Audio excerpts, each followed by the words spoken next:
Hey everyone, today we're going to look through some interesting facts and details within different characters' cosmetics. Let's get into it. Trapper's mask named the Iron Man is a fairly clear reference to Iron Man, but more specifically the original mask he makes within the cave in the first film, with the mouth and eyes having a similar shape. Wraith's mangled Wrecker outfit has some interesting things mangled into it. There's a no trespassing sign, as well as 2 Virginia state plates, which is where Autohaven is from. One of the old, lower rarity Autohaven offerings was named Virginia Plate. This is possibly a reference to that retired offering. Hillbilly's Tome outfit references lots of different events within his tome. This may seem a bit obvious, but the details are still cool. The outfit doesn't appear in the tome, but instead depicts the aftermath of the Coldwind Massacre. We can see the prized pigs, tagged with a prize ribbon, mentioned in the tome, there being 2 visible, these likely being Duke and Donnie. We can also see the cuffs around his waist from the police officers, as well as a sheriff badge pinned to his chest. This skin also depicts the first iteration of his hammer, him likely crafting this after breaking out. His skin here also looks much younger, as this happens at the beginning of his story.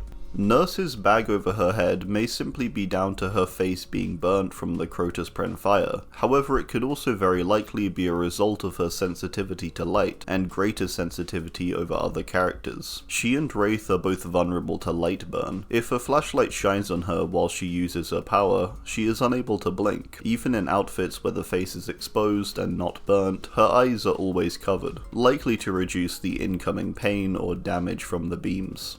Huntress's Hooked on You skin has a much more muscular character model, having broader and more muscular shoulders, and arms in particular, with the difference being visible when you switch between the skins. With this said, it's still a clear step down from the actual Hooked on You look. Shape's only outfit, the Escaped Patient, has a line in the flavor text that reads, "Death has come to your little town." Despite this not being listed as a quote, it's actually a quote from Dr. Loomis in the original Halloween, when he says, "Death has come to your little town, Sheriff." Hag's Snake Charmer outfit features a snake that winds its way throughout the entire skin. One thing I always missed about this though is the snake head, biting into her leg, detached from the rest of the body, which winds up her arm and then round her neck. This being its position as it was likely trying to constrict her and cut off her oxygen. She, however, got the upper hand. Doctor's done some next level experiments in his time, but one of the most disturbing ones can be seen on the Resident Infestation outfit. On the skin you can see green pulsating growths.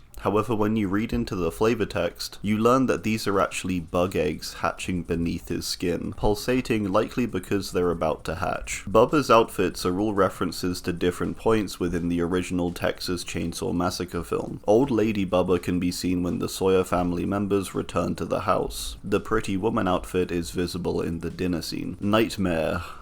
Freddy. I never really know what to say. His prestige look is split up between hands, head, and legs, which makes it look strange kinda when you have clean hands next to your bloody look, compared to someone like Ash Say, whose special hand is separate from the rest of the outfit. This also means that Freddy's hand is part of his weapon. Pig's most interesting outfit is probably her tome one. On it we can see a reverse bear trap being used as a crown. She wears a Jigsaw mask too. The robes she is wearing are the same ones that her mentor Jigsaw wears during the films. In Clown's shock humor set, he has a headpiece with the number 6 on his forehead. The headpiece is named Thrice Greatest. My initial thought was just, oh, maybe it means 3 6s, that kind of thing. However, the accompanying quote, "As above, so below, as below, so above," seems to reference something called the Emerald Tablet, where this phrase is said to refer to other planes of existence, as well as the universe being a great living being, which seems particularly relevant for the entity's realm, and it being this realm or location, which is made up entirely of the entity and its matter. Spirit's Hanami outfit is a reference to the Japanese custom of enjoying flowers, specifically cherry trees. Spirit's skin has flowers which are a bit more red however, but it's important to Rin and her lore as the cherry tree on the Yamaoka estate is where her and her mother would go to avoid her father, seen in her Tome trailer. Legion's Expo cosplayer skin has a different sound effect when used, being more metallic and distorted. The Hunk cosmetic also changes Legion's sound.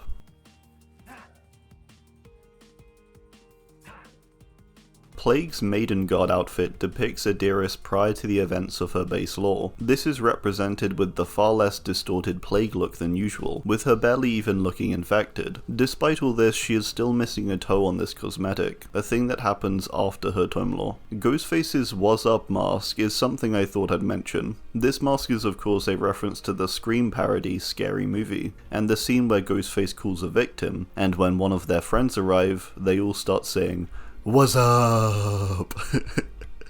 to one another. The end of this sequence features the tongue-out mask we can see in-game. Demogorgon's Geo Mutation skin is said to have actually been formed within the entity's realm, likely as a result of the new environment. Demogorgon's add-ons suggest a tight bond to the Upside Down and its biological matter, so possibly this was formed as a direct connection to the unclear biology of the entity. It created this distorted look. Oni has a third eye featured on almost every one of his skins, however the only one where it is actually functional is the Blighted one. This is because Oni isn't actually an Oni in the sense of Japanese folklore, but instead the entity's take on an Oni. The mask and Oni imagery is used to mock him.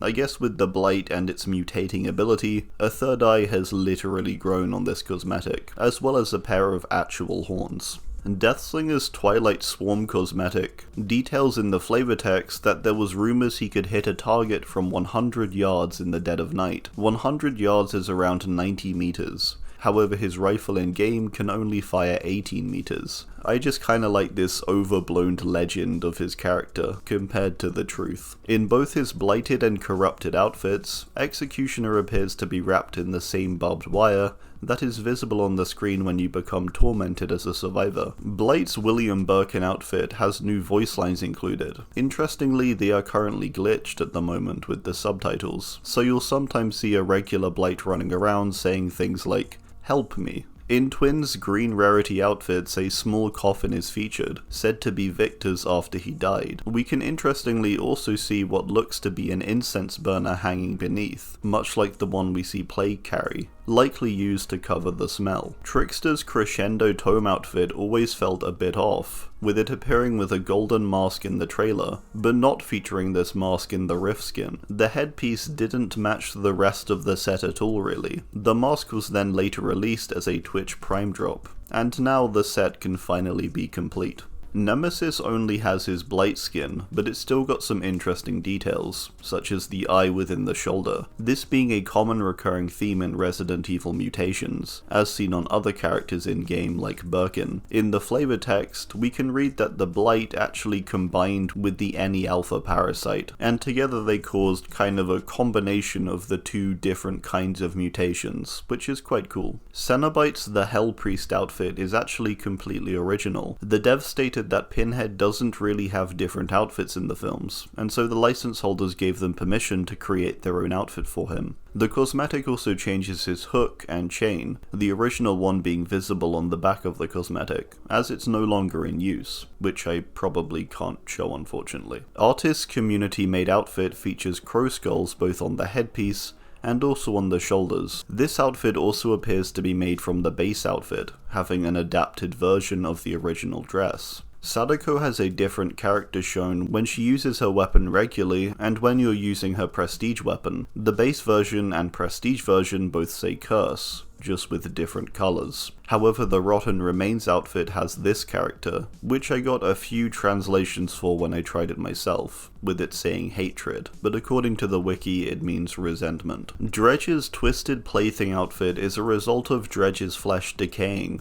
presumably becoming unusable. As a result, it then opted to use doll parts as a temporary replacement until it consumed more people, I guess. In the flavor text of Wesker's Blighted cosmetic, it notes that Wesker actually injected himself with the serum, and so it wasn't Blight who did it this time round. It's interesting the design they went for with Wesker 2, with one side of his body being far more transformed, similar to other Resident Evil transformation designs like William Birkin. Knight's ultra rare cosmetic seems to suggest that Knight was attacked by something within the entity's realm. quite possibly the entity itself, defeating him, then resurrecting him with this new appearance. Another cool detail on this skin is the arrow in the knee, which is likely a Skyrim reference. In Skyrim, the guards will repeat the line of once being an adventurer before taking an arrow to the knee. Skull Merchant's hydraulic blade weapon has a different swing animation than the base one, with the blade extending out when swung. This, to the best of my knowledge, is the only weapon skin in the game that actually changes how a weapon swings. Well, that's gonna do it. I hope you enjoyed. Thanks, and goodbye.